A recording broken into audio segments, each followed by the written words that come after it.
Today we'll be giving a gameplay overview and review of the upcoming Kickstarter, Roots of Mali, designed by Bujar Haskaj and Adrian Bolla, and published by SunCore Games.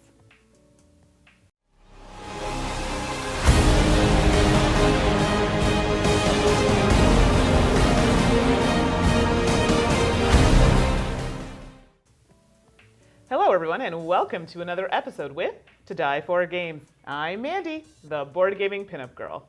My fellow hosts are Tracy, the gaming maven. And I'm Steph, the games teacher. So if you only have a few minutes and you want to see a particular part of the video, you want to skip maybe right to the review, want to see how the game is set up, well, we've got the timestamps below, so you can check out whichever segment you're looking for the most. We always welcome your feedback and are happy to hear what you have to say, so please leave a comment below. If you don't want to miss out on our future videos, click on the subscribe button and you can keep up to date on all of our latest content. Roots of Mali plays in 10 to 30 minutes, is suggested for ages 12 and up, and accommodates 2 players. Roots of Mali is a standalone game, but it's designed so that you can combine it with other games on this series, such as Light of Dragons, for more variety of gameplay.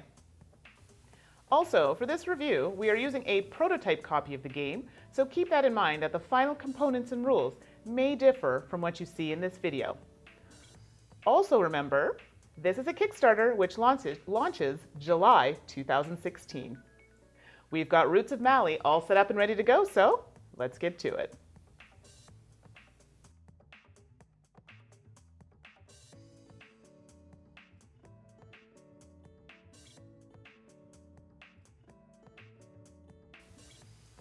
Objective. Using 6 types of creatures of differing power levels and abilities, you will defeat your opponent's creatures to earn victory points equal to the defeated creature's power levels. So Tracy, tell us, what's inside the box? Components. 1 rulebook, creature cards, 15 creature dice, 15 black creature dice, 4 indicator cubes, 1 game board, and 2 exile bags. All right. Now that we know what we were playing with, how do we set up? Stephane? Set up. Place the board in the middle of the table. Players place their 15 creature dice in the reserve to their right of the game board. Players place their exile bag to their left of the game board.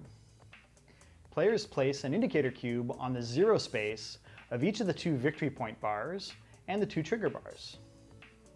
Roll a die to determine the start player, with the high roll playing first. Each player alternates placing a single creature die in their own supply zone until each player has a total of exactly 10 power levels. For example, 1 creature die of power level 5, 1 die of power level 3, and another die of power level 2. Now that we're all set up, how do we play? Mandi? Gameplay. On their turn, players will play one of 4 standard actions per round. 1. Movement. Move a single creature die 1 space either horizontally or vertically to an unoccupied space. Note that some creatures have special movement rules that differ from this standard move. 2. Attack. To trigger an attack, move one of your creature dice onto a space occupied by an enemy creature die of lower power level. The one exception to this rule, a creature of power level 3 always defeats a creature of power level 6. The defeated creature die is placed into the player's exile bag. The victor receives victory points equal to the power level of the defeated creature. If the defeated creature is in the opponent's half of the game board, the victor receives the field bonus as additional victory points. 3. Raise level. Increase the power level of the chosen creature die by 1. 4. Cast spell. Use a chosen creature's spell. Spells which use reserve dice can only be cast if there are enough dice left in your reserve. Some spells will use a trigger bar to indicate their strength or other effects. In addition to the 4 standard actions, some creatures have special abilities which are passive and can affect both players. So, what are the creature powers? Tracy? Creature powers. Golden fruits cannot move or have their power levels increased. When a golden fruit is defeated, it is returned to its owner's reserve and awards no victory points. Golden fruit can be split into 2 other golden fruits. Sprouts can move or attack 1 or 2 spaces in a straight line. When moving a single space, place a golden fruit on a space that the sprout leaves. When attacking a sprout, the attacker must spend up to 2 reserve dice if possible. If the attacker has fewer than 2 reserve dice left, they may still attack by spending 1 or 0 remaining dice. A player can use a torchbearer to move or attack over a line of 3 of their own creatures of power levels 1, 2, and 3 consecutively. Also, torchbearers can defeat Mali. At the start of their turn, a player will gain trigger points equal to the number of keepers of the woods that they control. If they spend 1 reserve dice, they can increase the power level of 1 golden fruit. When moving a keeper onto a golden fruit, return the fruit to the reserve and increase the power level of the keeper by 1. Shadow runners can move off the edge of the board, entering in the same row on the opposite side and then attack. They can also move or attack by leaping over another allied shadow runner. Mali can split themselves into 3 sprouts, which can be placed anywhere in your own zone. You also gain an additional victory point for each Mali in your opponent's zone. So, how does the game end? Stephane? Game end. The first player to 10 victory points wins the game. And that is how you play Roots of Mali.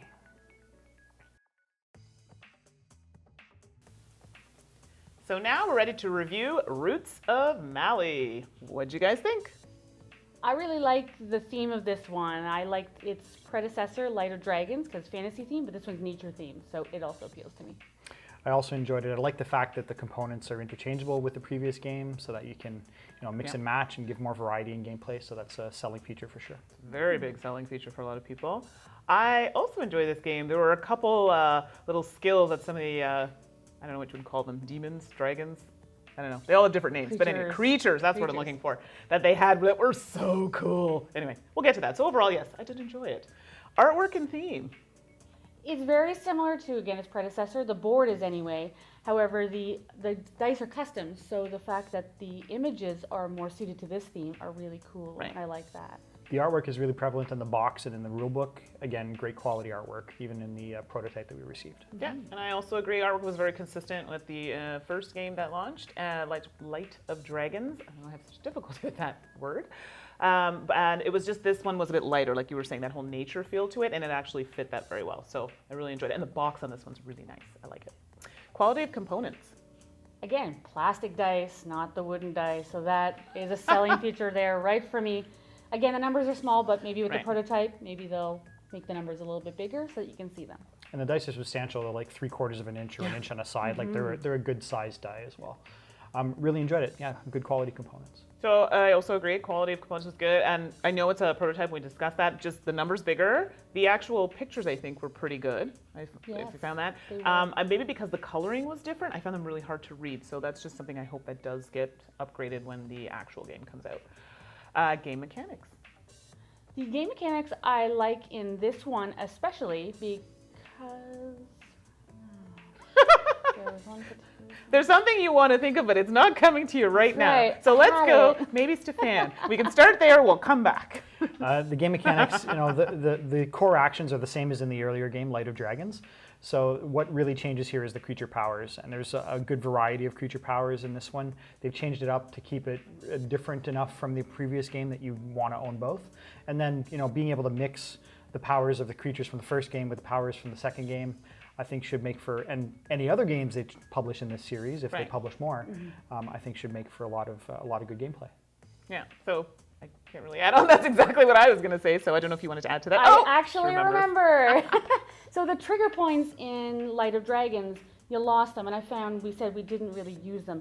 I don't know if they fixed it or if they decided it worked better with this theme or what, but the fact that you can keep those, if you have a keeper, you get to keep the trigger points and use them later, is handy, because otherwise it was kind of a wasted mechanic in the first game. It felt to me like they realized that triggers were not quite working in the first game, and they changed that for this game. Right. So I would say a house rule that I would play with in the original game is that we would use trigger points the same way that they're used in Roots of Mali instead.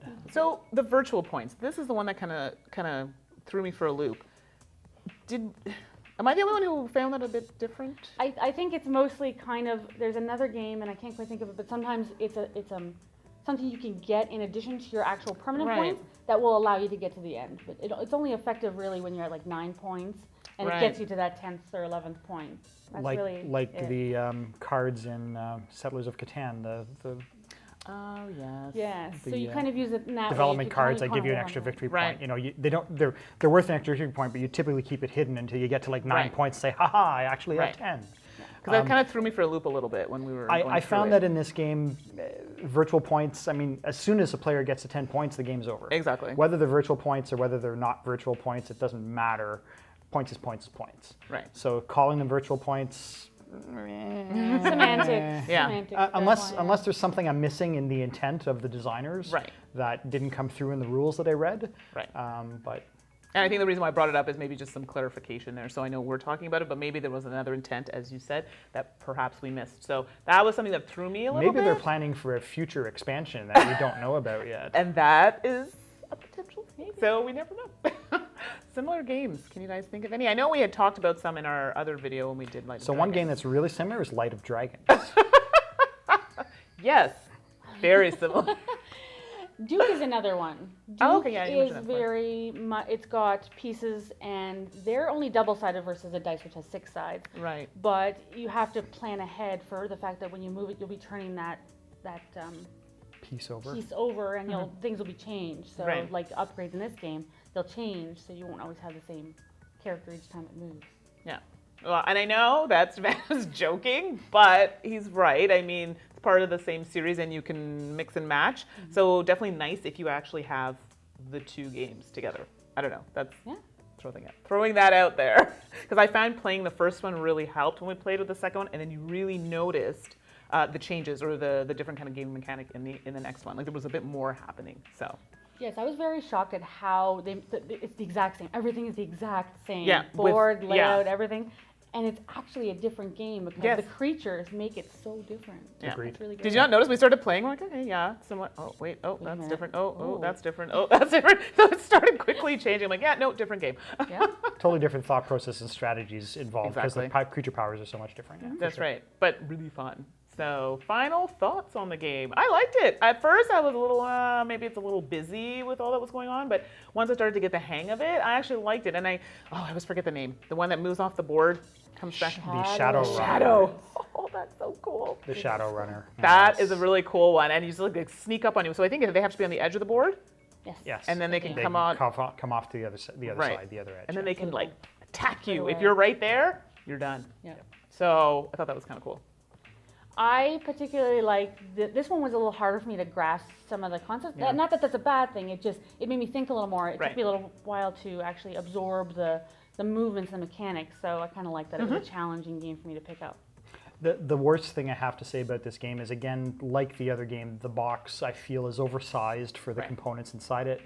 It's a large cube, basically, or mostly a cube.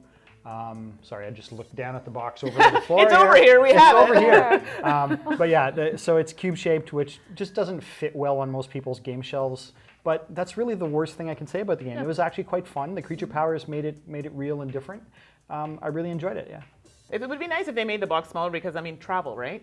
That's the type of game that would be really great. You just pop it in a bag and take it up to the cottage or wherever you're going. And if it's a small box, it's easy to take. The box is a bit awkwardly shaped for that. So, you wouldn't be able to travel it as effectively unless you put everything in bags, which you could easily do as well. But the box is so nice. Right? So it is really pretty. The artwork on the box is great. Exactly. You want people to see that. So overall, yeah, I would say we enjoyed it. I'm almost wondering if I like this one a little bit better than the other. They're both excellent, but I just like the fact that this one had some more cool mechanics, like the mechanics actions. in this one seemed a little that had that little bit of oomph that really caught me more. Right.